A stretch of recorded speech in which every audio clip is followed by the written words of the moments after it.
हाँ जी प्रिय विद्यार्थियों, तो आज इस सेशन में हम सीखने जा रहे हैं कलेक्टिव नाउन्स की कुछ वर्ड्स हैं जो ग्रुप्स को डिनोट करते हैं। कोई एक सिंगल वर्ड किसी पर्टिकुलर चीज़ के एक ग्रुप को इंडिकेट करता है। तो आज हम इस सेशन में इस कलेक्टिव नाउन को समझने जा रहे हैं। देखिए, लेट्स स्टार्ट। बेटा सबसे पहले हम बात करते हैं, देखिए इन कलेक्टिव नाउन्स में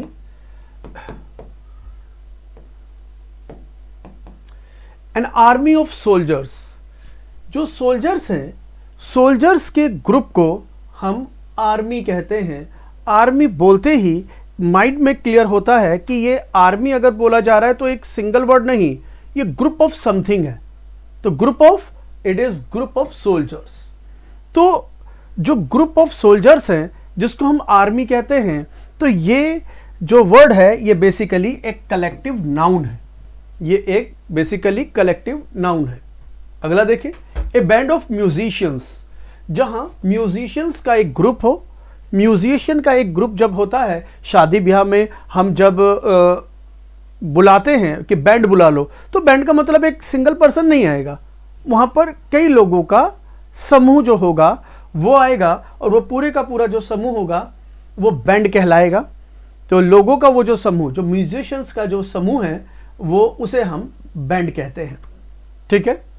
अगला देखिए, ए बेबी ऑफ गर्ल्स और विमेन, कि जहां पर सिर्फ फीमेल्स हो, जिस ग्रुप के अंदर सिर्फ फीमेल्स हो, जहां पर एक सिंगल भी मेल ना हो, तो फीमेल्स के उस ग्रुप को हम बेबी कहते हैं। ये सारे कलेक्टिव नाउन के एग्जांपल्स हैं। अगला देखिए, ए बंच ऑफ फ्लावर्स, कि फ्लावर्स का जो एक ग्रुप होगा, है ना, ग्रेप्स का जो ग्रुप होगा, और कीज का जो एक ग्रुप होता है, इन ग्रुप को हम बंच कह देते हैं। इन ग्रुप्स को हम बंच कहते हैं। बाकी फ्लावर्स के ग्रुप को हम बुके भी कह देते हैं, जो शादी ब्याह में हम देते हैं बुके। लेकिन ये जो बुके होता है इसे सजाया जाता है। ये जो बंच होता है, जो फूलों का तो ग्रुप है लेकिन उसे सजाया नहीं गया। फूलों का एक ग्रुप के अलग अलग फूल्स है, उनको इकट्ठे कर लिया तो वो कलेक्टिव हो गया। कलेक्टिव हो गया तो कलेक्टिव नाउन, तो उसे हम कह देंगे कि वो बंच है। लेकिन जब हम बात करते हैं बुके की, तो बुके एक सजाया हुआ फूलों का ग्रुप जिसको अच्छी तरह सजाया जाता है किसी को गिफ्ट करने के लिए। ठीक है ना। हाँ जी, तो ये क्लियर हो गया होगा। अगला, ए कारवां ऑफ मर्चेंट्स, मर्चेंट्स जो होते हैं उनका ग्रुप, पिलग्रिम्स जो यात्री होते हैं उनका ग्रुप, जो ट्रेवलर्स होते हैं उनका ग्रुप जो होता है, इनके ग्रुप को कारवां कहते हैं। हिंदी में भी इसे हम कारवां ही कहते हैं। हिंदी में भी हम इसे कारवां ही कहते हैं। तो ये हिंदी इंग्लिश दोनों के अंदर इस्तेमाल किया जाता है। ठीक है।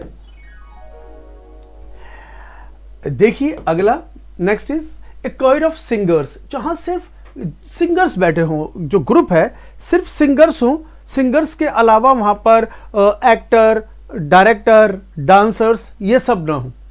बात किसी करें सिर्फ सिंगर, तो सिंगर्स का जो ग्रुप होता है, सिर्फ सिंगर्स बैठे हुए हों, सिंगर्स एक ग्रुप के अंदर हों, तो उनको एक कोयर ऑफ सिंगर्स कहते हैं। तो सिंगर्स के ग्रुप को कोयर कहा जाता है। ये भी कलेक्टिव नाउन का एक एग्जांपल हुआ। एक क्लस्टर ऑफ स्टार्स, तो जो स्टार्स होते हैं, सितारे होते हैं, उनके ग्रुप को हम क्लस्टर, एवं स्टार्स के ग्रुप को गैलेक्सी भी कहा जा सकता है। स्टार्स के ग्रुप को गैलेक्सी भी कहा जा सकता है। बाकी स्टार्स के ग्रुप को हम क्लस्टर भी कहते हैं। Next, A congregation in a religious place, जो रिलीजियस प्लेस होता है, रिलीजियस प्लेस ये समझो जहां पर धार्मिक, हम कहते हैं सत्संग वगैरह होते हैं, और पर्टिकुलर वहां पे जब सत्संग होते हैं तो धार्मिक बातें होती हैं। तो धार्मिक जगह जहां पर बहुत सारे लोग इकट्ठे हो जाते हैं, तो उन बहुत सारे लोग जो जिस जगह पर इकट्ठे होते हैं, उन सारे बहुत से सारे लोगों के ग्रुप को हम कांग्रीगेशन कहते हैं। सत्संग मान ले कि रिलीजियस प्लेस पर जब लोग इकट्ठे होते हैं तो उसे कांग्रीगेशन कहा जाता है। एक करिकुलम ऑफ स्टडीज, तो जो हम पढ़ाई करते हैं, तो उसका जितना भी सिलेबस होता है, उसमें जितनी बुक्स हैं, उसके अंदर इस्तेमाल होने वाली जो भी हम पढ़ाई कर रहे हैं, जिस कोर्स की भी पढ़ाई कर रहे हैं, उससे रिलेटेड जो भी स्टडी मटेरियल होता है, उस स्टडी मटेरियल को हम करिकुलम कहते हैं। उस स्टडी मटेरियल को हम करिकुलम कहते हैं। ठीक है। Next, A garland of flowers, जो फूल होते हैं, फूलों से, जैसे एक फूल को पिरो लिया, फिर एक फूल को पिरो लिया, फिर एक फूल को पिरो लिया। मतलब जब हम फूलों से को जोड़कर, जब अलग अलग फूलों को ऐसे जोड़कर जो बना लेते हैं, इसे माला कहा जाता है। इस माला को हम गार्लैंड कहते हैं। इस माला को हम गार्लैंड कहते हैं। तो यहाँ पे कहता है ए गार्लैंड ऑफ फ्लावर्स, फूलों की एक माला। तो फूलों का एक ग्रुप बंच भी होता है, फूलों का एक ग्रुप बुके भी होता है, और फूलों का एक ग्रुप माला भी होता है। फर्क है, बंच की बात करें तो अलग अलग फूल हमने ऐसे ही उठा लिए, और अगर बुके की बात करें, उन फूलों को हम सजा दें गिफ्ट करने के लिए तो बुके, और अगर उनसे एक माला बन जाए तो उसे गार्लैंड कहा जाता है। बन जाए फूलों के उस ग्रुप से माला बन जाए तो उसे गार्लैंड कहा जाता है। क्लियर हो गया होगा? ठीक है ना। अगला next, A heard of cattle और डियर, जो जानवर होते हैं या डियर हिरन होते हैं, तो जानवरों का, हिरणों का जो समूह होता है उसे हम हर्ड कहते हैं। जानवरों का झुंड जो होता है हर्ड कहलाया जाता है। जहां मधुमक्खियां होती हैं, तो मधुमक्खियां जहां पर बैठती हैं, इकट्ठी हो जाती हैं, उनके ग्रुप को हाइव कहा जाता है। बाकी हाइव को हम हिंदी में छत्ता भी कह देते हैं, मधुमक्खी का छत्ता, कि जहां पर सिर्फ मधुमक्खियां ही होती हैं। ठीक है। इक्विवर ऑफ एरोज, जो हमारे एरोज होते हैं, तो जहां पर एरोज रखे जाते हैं, वो एरोज जो रखे जाते हैं उनका जो ग्रुप होता है, जिस जगह पर रखे जाते हैं, तो वो जो एरोज का जो ग्रुप होता है उसे क्विवर कहा जाता है। ठीक है। ए सूट ऑफ क्लोथ्स, जो जैसे कपड़े पहनते हैं, तो जैसे कहते हैं कि सूट सिलवा रहा हूँ, सूट सिलवा रहा हूँ, मतलब ये भी हो सकता है। सूट की अगर बात करें तो पैंट भी है, उसमें शर्ट भी है, उसमें कोट भी है, ठीक है ना, और टाई भी आ जाए उसमें, तो पूरा सूट हुआ। तो वो group of clothes is called suit, तो इज कॉल्ड सूट। लेकिन अब जो यहाँ पे बात करता है वॉली ऑफ शॉट्स और बुलेट्स, की जो बुलेट्स होते हैं, गन होती हैं, जो गन होती हैं, बुलेट्स होती हैं, उनका जो एक जो बुलेट्स होती है, गन्स जो होती हैं, उनका जो एक ग्रुप होता है, तो उस पूरे ग्रुप को, जैसे एक बार में 50 गोलियां चलाई गई, तो उन 50 गोलियों के ग्रुप को हम वॉली कहेंगे, वॉली ऑफ शॉट्स और बुलेट्स। ठीक है ना।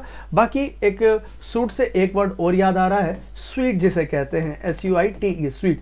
ये होता है ग्रुप ऑफ रूम्स, जो होटल के अंदर रूम्स होते हैं ना, बढ़िया, तो ग्रुप ऑफ रूम्स, जो एक ऐसा रूम होता है जो बहुत ही ज़्यादा एक्सपेंसिव होता है, बहुत ज़्यादा अच्छा होता है, तो उनके एक ग्रुप को हम स्वीट कहते हैं। That is not suit, it is sweet. तो उम्मीद कर रहा हूं आपको ये कलेक्टिव नाउन समझ में आ गया होगा। तो दोस्तों, इस फाइल के अंदर इतना ही। मिलते हैं अब अगली फाइल में और अगले स्लाइड के अंदर। तब तक के लिए थोड़ा सा वेट। Okay, bye.